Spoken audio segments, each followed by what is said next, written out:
돌준이 엄마가 아들에게 심부름을 시켜요. 돌준아, 여기 2만 원 가지고 먼저 다이소에 가서 고무장갑 하나 사고 과일 가게 가서 포도도 한 송이 사고 오는 길에 슈퍼에서 계란도 한 판 잡아라. 그런데 대낮에 나간 애가 해질녘이 되도록 하나요. 엄마가 걱정이 돼서 찾으러 나가죠. 다이소에도 없고 과일 가게에도 없고 마지막으로 슈퍼에 가니까 얘가 슈퍼 앞에서 멍 때리고 있어요. 아니, 너 왜 여태 여기에 서 있어? 엄마, 계란이 다 떨어져서 계란이 없대. 뭐? 이 녀석아, 계란이 없으면 그냥 집으로 오면 되지. 예외 처리를 하지 않은 컴퓨터 프로그램 마냥 그렇게 멀뚝멀뚝 서 있으면 어떡하니?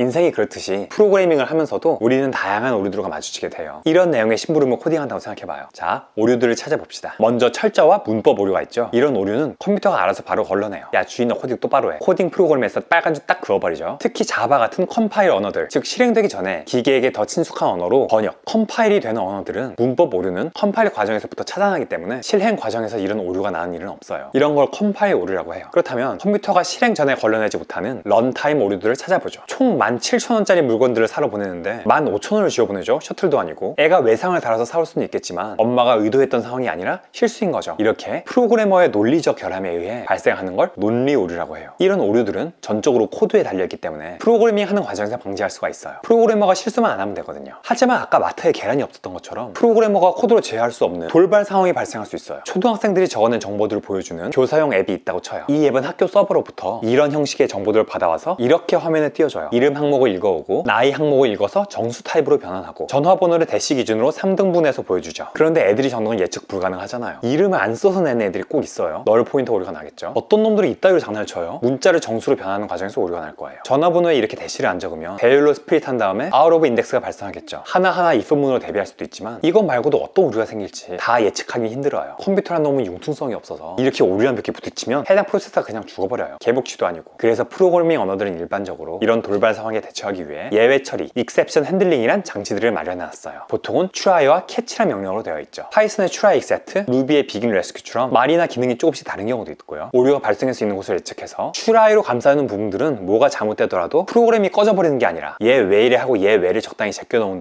다음 과정으로 넘어갈 수 있도록 하는 거예요. 자, 돌준아, 포도를 사면 슈퍼로 가. 그리고 슈퍼에서 계란을 사는데 계란이 없으면 그냥 와, 이놈 새끼야. 그냥 집에 와. 멀거니 서 있지 말고 제발 집으로 쳐 기어들어와. 알겠어? 언어마다 다른 부분들이 있지만 보통은 try 블럭에서 예외 상황, 즉 입섹션이 발생하면 이 캐치문에서 해당 오류에 대한 동작을 실행하고 오류가 나든 안 나든 이 파이널 블럭을 마지막으로 실행해요. 어떤 오류가 나느냐에 따라 구분을 줄 수도 있어요. 계란값이 폭등해서 돈이 부족하면 노머니 익셉션, 슈퍼 주인 할머니가 자리를 비웠으면 할머니 익셉션, 익셉션 클래스에서 파생돼서 다양화된 이 예외 상황들마다 다른 조치를 취하도록 할 수 있겠죠. 아하, 거기까지 이제 알겠는데요. 이 파이널리 구문은 왜 쓰는 거예요? 오류가 나든 안 나든 실행되는 거라면 그냥 이렇게 트라이 캐치 구분 다음에 넣어도 똑같은 거잖아요. 트라이 명령이 성공하거나 실패했을 경우 둘 중 하나에 바로 리턴 해버리는 경우가 있어요. 그럴 때는 해당 함수가 거기서 종료되는 거거든요. 이 부분은 실행이 안 돼버리는 거죠. 출근하기 전에 차 키를 찾는 함수예요. 책상 서랍에 이렇게 try 캐치문을 써서 뒤지고 같은 방식으로 옷장과 가방을 뒤질 거예요. 책상 서랍에서 차 키가 바로 나와버리면 다른 곳 안 뒤지고 바로 집을 나서면 되겠죠. 하지만 찾았든 못 찾았든 연 서랍은 닫아야죠. 이처럼 함수 자체를 종료해버리는 코드가 try나 catch 둘 중에 한 곳에 나오더라도 이 finally 안에 있는 건 꼭 실행하고 가도록 하는 거예요. 데이터베이스에서 특정 정보를 꺼내오기 위해 거기에 접속한 다음 결과에 상관없이 접속을 종료해야 하는 서비스 등에서 이 finally가 많이 사용돼요. 프로그래머의 실수를 줄여주겠죠. 알겠나요? 예외 처리는 이렇게 기똥차고 강력한 도구인 만큼 프로그래머의 부담을 덜어주는 측면도 있지만 그 편리함이 장기적으로는 독이 되기도 해요. 오류들을 철저히 분석하고 계산해서 소프트웨어를 더 안전하게 짜는 게 아니라 그냥 예외 처리로 대충 묻어버리고 하는 나태한 습관들이 이후 큰 문제들을 발생시키기도 하거든요. 그래서 예외 처리에 대해서도 다양한 입장들이 있고 논란이 있어요. 코딩을 할 때 이런 상황에서 예외 처리하는 것이 적절한지 좀 더 고민해보고 관련 자료들도 찾아보고 하면 더 탄탄하고 오류로부터 안전한 코드를 짜는 적절한 방식을 익혀나갈 수 있을 거예요. 잘못되거나 미흡한 설명은 댓글로 지적해주시면 감사하겠습니다. 수고하세요.